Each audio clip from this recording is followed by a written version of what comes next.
سوال یہ ہے کہ شادی بیاہ سنت نکاح کیسا ہونا چاہیے؟ دیکھیں، صحیح حدیث ہے، ابن ماجہ کی مشہور حدیث ہے، اللہ کے نبی نے فرمایا نکاح میری سنت ہے۔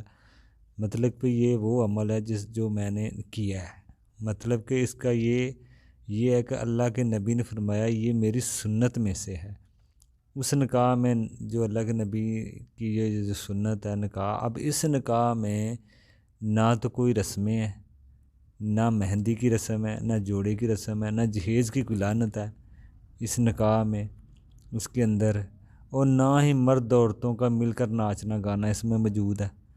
اور یہ تماشے جو کچھ بھی ہو رہے ہیں آج کل، یہ کچھ بھی نہیں تھا۔ اللہ کے نبی کے نکاح کیا اس طرح کیا جائے، اس کے علاوہ کوئی اور طریقہ اگر ہم پسند کریں گے تو اس کا مطلب یہی ہے کہ تم کوئی اور طریقہ پسند ہے، ٹھیک ہے نا۔ اور دیکھیں، یہ تو واضح ہے کہ جو طریقہ اپنائے گا ان لوگوں کو، جن کا کوئی طریقہ اپنائے گا ان کے ساتھ ہی ان کا شمار ہوگا، روز قیامت اسی کے ساتھ ان کا شمار ہوگا۔ اللہ کے نبی کی اطاعت کو چھوڑ کر اگر تم کسی اور کی اطاعت کرو گے تو روز قیامت اس کے ساتھ ہی ہوگے، اللہ تعالیٰ نے یہ فرمایا قرآن میں۔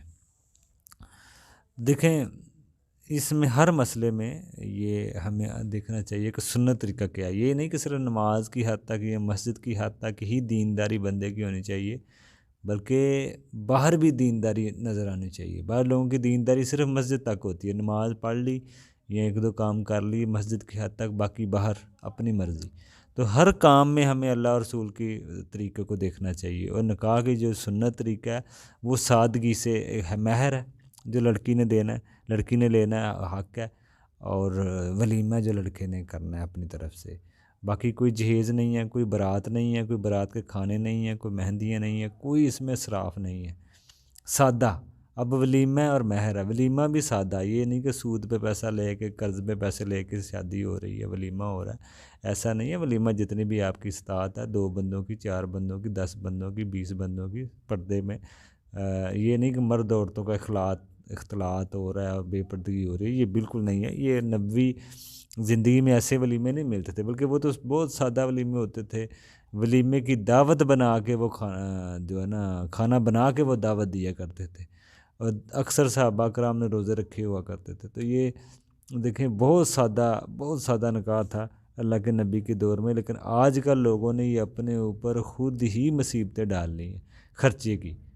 اللہ کے نبی نے جو نکاح کا طریقہ بتایا اس میں کوئی خرچہ نہیں ہے، بلکہ ایک صحابی، اگر خرچے کی بات ہوتی تو جن کے پاس کچھ نہیں ہے ان کے تو نکاح ہی نہ ہوتے۔ جیسے اللہ کے نبی کے دور میں ایک شخص ہے، اس کے پاس کچھ بھی نہیں تھا، صحیح بخاری کی حدیث ہے، کچھ بھی نہیں، یہاں تک کہ مہر کے لیے بھی کچھ نہ اس کے پاس نہیں نکلا، تو اللہ کے نبی نے چند آیتوں کے مہر کے بدلے اس کا نکاح پڑھا دیا۔ اب اس میں کوئی ولیمہ بھی ذکر نہیں ہے، ولیمہ بھی سنت ہے، فرض نہیں ہے۔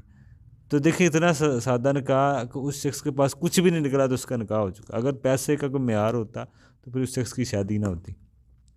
تو یہ دیکھیں، اللہ کے نبی کے دور میں جو نکاح تھا، شادی بیاہ کا جو سنت طریقہ تھا، وہ بالکل سادہ تھا، کوئی اس میں اتنا خرچہ نہیں تھا، کوئی اتنے مرد عورتوں کے اختلاط نہیں تھے، کوئی بے پردگی، کوئی ریاکاری، کوئی دکھاوا، کوئی فضول خرچی، کوئی اسراف، کچھ بھی نہیں تھا، سادہ نکاح تھا۔ اور جو نکاح جتنا سادہ ہو نا اس میں برکت ہوتی ہے، اولاد بھی نیک پیدا ہوتی ہے۔ اگر آج ہماری شادیوں جیسی ہو چکی ہیں نا، ظلم کر کے ہم شادیاں کر رہے ہیں، لڑکی والوں پہ ظلم کر رہے ہیں، جہیز کی شکل میں، بارات کی شکل میں، یہ جھگڑے، یہ فساد، یہ زنا کاری، یہ شادی مشکل، یہ ساری اسی وجہ سے ہوئی ہے۔ السلام علیکم۔